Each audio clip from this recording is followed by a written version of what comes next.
Class बेटा मैं आप लोगों को एक्सरसाइज 4.3 का फर्स्ट क्वेश्चन का फर्स्ट पार्ट और सेकंड पार्ट मैंने आप लोगों को बता दिया है। थर्ड पार्ट में थोड़ा रूट वाला है इसलिए मैं इस क्वेश्चन को भी आपको बता रही हूँ। और फोर्थ पार्ट जो है आप लोग अपनी क्लास वर्क कॉपी में ही घर से करेंगे, उसे मैं नहीं बताऊँगी। इस क्वेश्चन को मैं आपको समझा रही हूँ। वही क्वेश्चन है, निम्नलिखित द्विघात समीकरणों के मूलों का अस्तित्व अगर है तो उन्हें पूर्ण वर्ग विधि से हल कीजिए। मैंने आप लोगों को बताया है अस्तित्व कब होता है, यदि जो d बराबर b² - 4ac एक फॉर्मूला है, यदि हम इसमें मान रखते हैं तो उसका मान अगर 0 से बड़ा या 0 के बराबर आता है तो मूलों का अस्तित्व है, और अदरवाइज मूलों का कोई भी अस्तित्व नहीं है। अगर ऋणात्मक संख्या आ गई तो मूलों का अस्तित्व नहीं होगा। ठीक है बेटा, तो क्वेश्चन है 4x² + 4√3x + 3 = 0। इसको हमने देखा अधिकतम घात 2 है तो इसकी तुलना ax² + bx + c से करेंगे। तो हमारे पास क्या आया, a = 4, b = 4√3 और c = 3 आ गया। तो d = b² - 4ac, b की वैल्यू 4√3 का होल स्क्वायर -4 × 4 × 3। तो हमने देखा 4 का स्क्वायर 16 होता है और √3 का स्क्वायर कितना होता है 3। तो 16 को 3 से इंटू करो 48 आएगा। -4 4 जा 16, 16 3 जा 48 = 0। तो मूलों का अस्तित्व है। अब हमने देखा कि मूलों का अगर अस्तित्व है तो हम इसको किस विधि से करेंगे, पूर्ण वर्ग विधि से करेंगे। ठीक है, तो हमारे पास क्वेश्चन जो है 4x² + 4√3x + 3 = 0। मैंने आप लोगों को बताया है कि पूर्ण वर्ग में क्या होता है कि दो कम से कम कितने होने चाहिए, दो ऐसी चीज़ें होनी चाहिए जिनके ऊपर क्या होता है, स्क्वायर होता है। ठीक है, तो यहाँ पर हमने देखा पहली संख्या के ऊपर स्क्वायर है, लेकिन दूसरा देखो पूर्ण वर्ग में क्या होता है, या तो a + b का होल स्क्वायर होता है, तो देखिए a² + 2ab + b² होता है, या a - b का होल स्क्वायर बराबर a² - 2ab + b² होता है। ये दोनों में से एक फॉर्मूला आपका पूर्ण वर्ग में के लिए यूज होता है। ठीक है बाबू, तो अब हमने देखा कि यहाँ पर आपके पास ये जो मिड वाला टर्म है इसमें प्लस है, तो इसका मतलब इसमें a + b का होल स्क्वायर लगेगा। तो हमने देखा x² + 4√3x, इसमें से हमने 4 को कॉमन लिया तो x² + 4√3x/4 + 3/4 = 0। ये 4 से ये 4 क्या हो जाएगा, कैंसिल हो जाएगा। ठीक, x² + √3x + 3/4 = 0। ये प्लस था, हम इसको बाईं ओर ले गए तो -3/4 हो गया। ठीक, अब मैंने अभी आप लोगों को बताया जो मिडिल टर्म होता है उसमें x² प्लस वाला चिन्ह है तो +2ab वाला होना चाहिए था, तो 2 नहीं था। तो 2 नहीं था तो 2 से मैंने ऊपर भी इंटू किया तो 2 से नीचे डिवाइड भी किया, यानी कि जिस संख्या से ऊपर गुणा करेंगे उससे नीचे भी करेंगे। ठीक है, ताकि वही चीज़ हमें दोबारा मिल सकती है फिर से। देखो अगर मैं 2 से 2 काटूंगी फिर से वही चीज़ आ गई, आई ना। तो हमारे पास इस प्रकार a² + 2a की जगह कितना है x इंटू ये टर्म क्या हो जाएगा आपका b = आपके पास -3/4।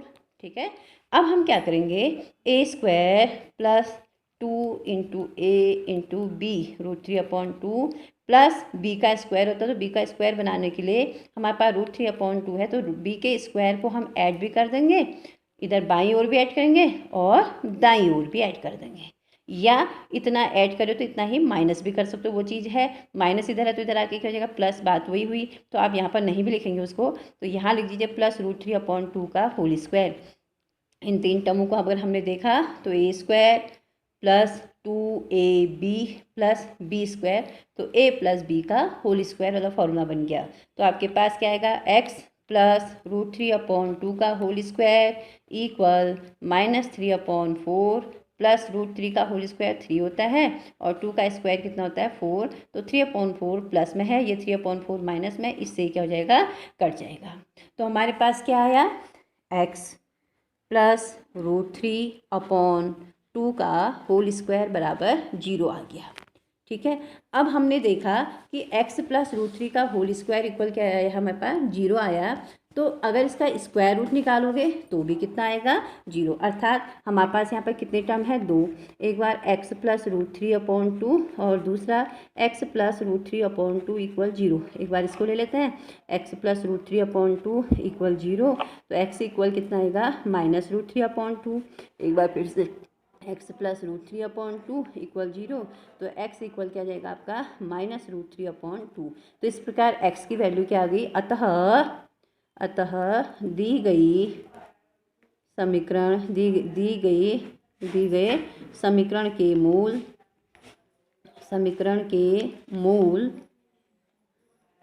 -√3/2 व -√3/2 है।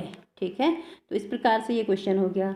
अब हमसे सेकंड क्वेश्चन में क्या कह रहा है उसको मैं आप लोगों को बता रही हूँ। मैं कह रहा है उपयुक्त प्रश्न में दिए गए द्विघात समीकरण के मूल द्विघाती सूत्र का उपयोग करके ज्ञात कीजिए। यानी कि जो वही इक्वेशंस हैं आपकी, जो पहला वाला क्वेश्चन है उसी क्वेश्चन के से लेने हैं क्वेश्चंस। क्वेश्चन क्या है, 2x² - 7x + 3 = 0। इसकी जो है द्विघाती सूत्र का उपयोग करके हमने इसके मूल ज्ञात करने हैं। अभी तक तो हम इसके मूल कैसे निकालते थे, गुणनखंड विधि से निकालते थे, लेकिन ये जो क्वेश्चन सेकंड क्वेश्चन है एक्सरसाइज 4 पॉइंट वाली में, इसमें हमसे कहा गया है कि द्विघाती सूत्र का उपयोग करके इसके मूल ज्ञात करने हैं, इनके गुणनखंड विधि से नहीं करने हैं। ठीक है बेटा, तो आप इस क्वेश्चन में क्या करेंगे, सबसे पहले इसकी तुलना ax² + bx + c = 0 से करेंगे।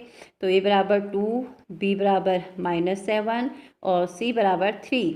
तो हमारे पास सूत्र क्या होता है, श्रीधराचार्य का सूत्र याद होगा आप लोगों को, मैंने बताया था और मैंने उसको आप लोगों को प्रूव करना भी बताया कैसे करते हैं श्रीधराचार्य का सूत्र। तो क्या करते हैं देखिए, यहाँ पर थोड़ा सा ध्यान से देखिए। x बराबर फॉर्मूला क्या होता है, -b + -√b² - 4ac/2a।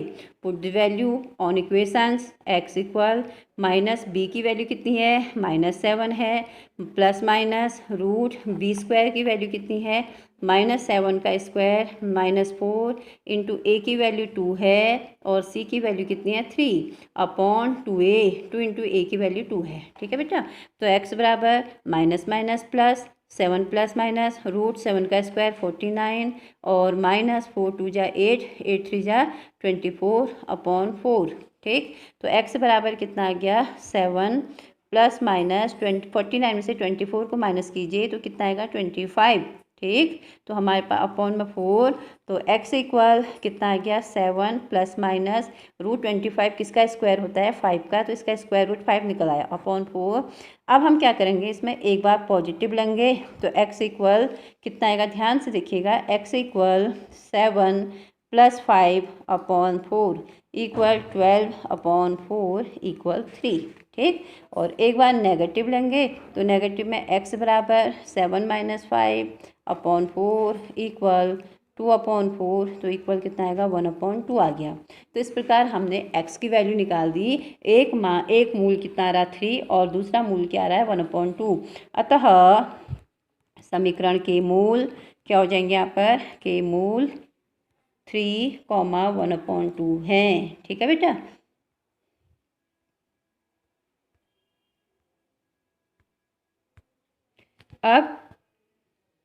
अब इसका सेकंड पार्ट है 2x² + x - 4 = 0। तो इसकी तुलना भी हमने द्विघात समीकरण ax² + bx + c = 0 से करी। तो a = 2, b = 1, c = -4 आया। ठीक है, अब हमसे कह रहा है इसमें तुलना करने पर इतना आया, फिर हमने इसमें भी क्या करना है, श्रीधराचार्य का सूत्र का यूज करना है। ठीक है, तो बाकी इसके 2 पार्ट इसमें आप ही करेंगे, मैं इसको बता रही हूँ। यहाँ पर लिखेंगे श्रीधराचार्य के सूत्र से, श्रीधराचार्य के सूत्र से मूल हमने इसमें भी ज्ञात करने हैं। सूत्र क्या है आपको याद ही है, x बराबर -b ± हो सकता है अगर आपको क्लियर नहीं दिख रही है मैं बोल रही हूँ उसको भी आप ध्यान से सुनिए, -b ± √b² - 4ac/2a। तो आपके पास x इक्वल कितना आएगा, यहाँ पर -b की जगह हमारे पास वैल्यू कितनी है 1 ± √1 का स्क्वायर -4 इंटू a कितना है 2 और c कितना है -4/2a। 2 इंटू a कितना है हमारे पास, यहाँ पर a की वैल्यू है 2। तो x बराबर -1 ± 1 का स्क्वायर 1 ही होता है, माइनस माइनस प्लस 4 × 16, 16 दूनी 32। तो इस प्रकार से अपॉन 4, तो x इक्वल हमारे पास क्या आ गया -1 ± √32 में 1 ऐड करो 33/4।